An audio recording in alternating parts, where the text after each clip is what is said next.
Hi, guys. Thank you for coming. Thank you for joining us wherever you are in the world. It's so great to have you along and hear our chat. My name is Sophia Wilson. I'm the author of The Left-Handed Champ, and I'm here to have a really nice chat with another author, Ruth.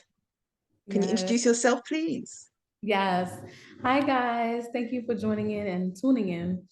My name is Ruth Fleury, and I am the author of Hyper Kids So They Say and Moving Rio.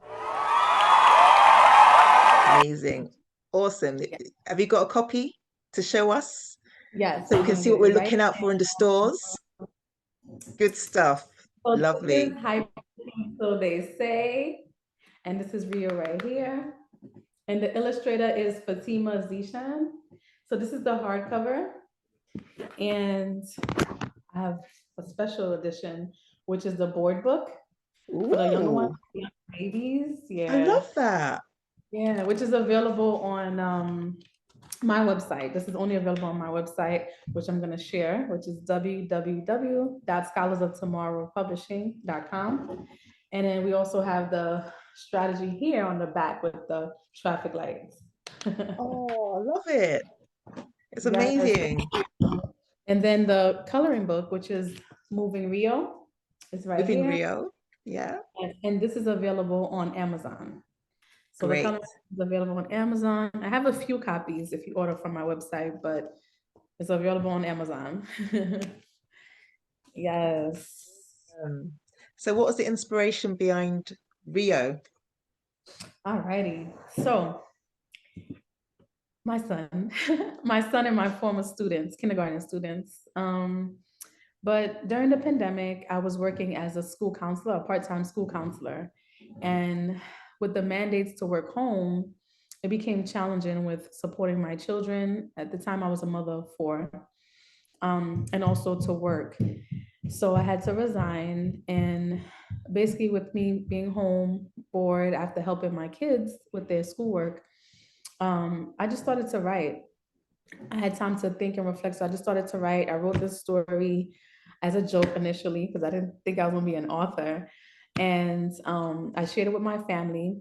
They loved it. They said, Mom, you should definitely publish this book. I think other kids would love it. And I shared it with family as well and friends, close friends, and they also enjoyed it. So I said, you know what? It's let me make this happen and just go ahead and publish it. Yeah. Yes, that sounds like a special moment where, you got the support from your family and friends, Yeah. encouraging you to get your book out, and you finally did. So give me three words that describe the moment when you first saw your final book. Oh my goodness. I was I know, really yeah. oh, That's gonna say, because for me, I felt so humble, so grateful and ecstatic, you know. yes, I was just surprised, like wow, and still in shock, like I just couldn't believe it. Like just touching and like wow.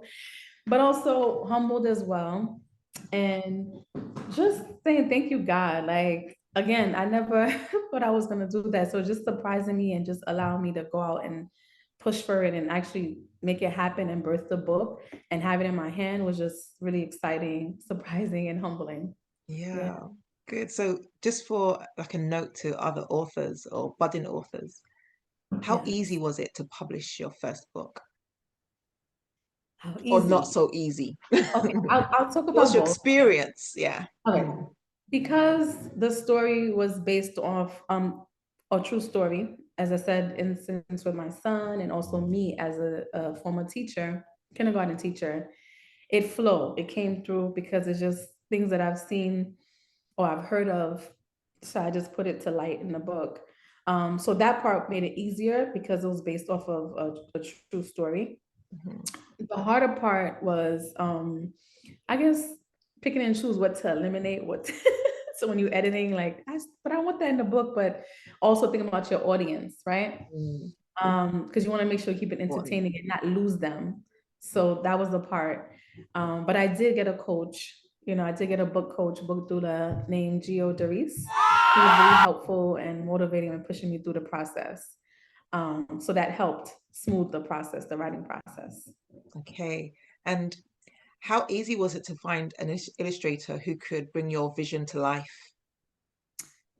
I would say humbly, like I was blessed because the book coach said it may be difficult. Like he thought I was gonna go through more illustrators during the trial period. Oh, But blessed, I'm not gonna say luckily blessed. I was able on the second try, I was able to find a good match. And she did a great job. Again, I got feedback from my book coach, from my children, and also from family and my husband. And they all just loved it. They was like, wow, the illustrations are awesome. They're great. I love So I it. knew, yeah, I'm gonna continue with her. Yeah, Yes. I said, okay, she's a winner. is. Did a very good job. And I love the Yes. front cover. I'll definitely let Brilliant. her know. Yes, thank you. And I chose So, her. She's also the illustrator, one of the illustrators of my coloring book. And my son did a couple of pages for me as well. oh, that's so good. It's like a family collab there, a nice Yes, collaboration, yes. nice memory. Yeah, I like that. You see, how important is it for you to leave a legacy behind for your children with your writing?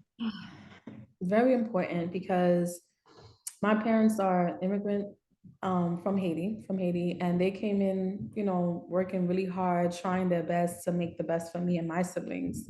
But they always, two things that they really valued the most were, of course, family, God, and they also the third thing I said too, right? But third thing was also education. They really was. I remember my mother was hungry for it. She was like, "Please, do this, so that you have a better opportunity than I did. I wish I had that." And then, just hearing them, both my parents talk about that, that made me also hungry and strive like to keep pushing, keep going, right? And part of education is reading, right?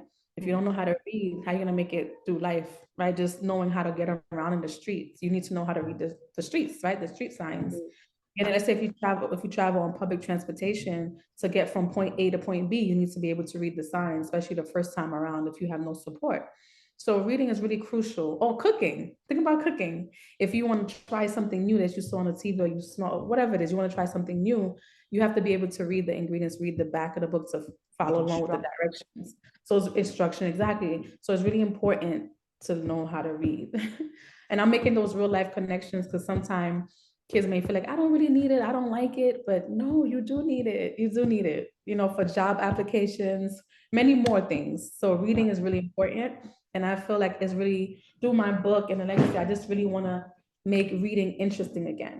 Yeah. Right. I really want kids to be intentional, like picking up the book and reading this book and learning something from it. Yes. And it could be through the pictures as well. So that way, even if they don't know how to read the text, but at least through the pictures, they can get a gist of what's happening, what's going on. Right. Exactly. So it's really important. What's the best part of the book? What's your favorite part? Okay, my favorite part, let's see. My favorite part was when Miss Brooks, which is the empathetic teacher, Mm, came over to Rio and checked in with him and give him an opportunity to open up and hear what's going on. mm, Um, why? Because I just feel like it's really important for us to be intentional and just, we're human, we're all humans, just to check in to see, especially if we see someone down, check in on them, make sure that they are right, reassure them and support them. And if you can't support them, but at least give them the resources and redirect them to those that may be able to support them, especially our yeah. children. Yeah, that's important. So, do you have any tips for parents who have children who perhaps are labeled hyper kids? Mhm. Yes, I would say stay positive, stay true to your child, right? You're the advocate, and don't be quick to take in the negativity or the wording people are saying. You could take notes on the side, depending on how they're conveying it, but just love on your child and then support them as much as you can. And if you're not able to, seek support. Ask, this is the dilemma, this is what's happening, or this is what I tried. What else can I do or try? And also join support group. Mommies, there's a lot now, which is beautiful. They have a lot of mommy support groups. I would say join those groups too and find your group, that maybe have similar challenges. So that way you could have that support and you guys could share ideas. Maybe something that this mom tried worked for you. Um, so it's very important to just stay true and support your child. Now, if you have tried everything and it's still a challenge for you, then I would say at that point, seek professional help as well to make sure that there's nothing wrong. But just again, don't be quick because again, when they hear hyper, they're quick to say medication or quick to with labels, and it might just be a phase that the child's going through. Yeah, I agree. Yeah. Yeah. So, do you have any tips for fellow authors? Yes, I do. I would say just keep pushing, believe in yourself, and don't listen to negativity because there's always going to be negativities. There's always going to be naysayers, always going to be people there to discourage you and break you down in anything you're doing in life. So it's really important to stay focused and find out who your audience is. Who are you writing for? That's one of the Hmm. first steps. I remember I had to sit down and think, okay, who do I really I'm writing this text for? That's important. And once you have basically come up with a decision for that, then keep pushing, keep going on, and find your support so that way you don't give up. Yeah. Find your cheerleaders. Find your camp, find your community. That's what I think. Yes, yes, So we're coming to an end shortly, and I just wanted to give you the opportunity to tell us what your handles are, your social handles are, where people can find yes. you. Thank you. Okay, so I am on Instagram, and my social handle name is SOT Publishing. I'm also on Facebook, but I'm working on changing the name soon. So I'm just gonna give the the Instagram. And also my website, as I gave before, which is www.scholarsoftomorrowpublishing.com. And that's where you could check out the books that we have. I just want to quickly share that my first daughter, also wrote her book and we published it for her, which is Oh, called Fun Times with Mom. So you'll also see it. Let me just share real quick. let's see. Okay. Right here, Fun Times with Mom by Renisa FL. So you can also see it on the website and get your copies. Get your copies. It's Yes, available on Barnes and get your copies, guys. Noble. Support, support, because Support. you Yes. self-publish, right? Like myself, and Yes, we need as much support as possible. It can be quite we difficult.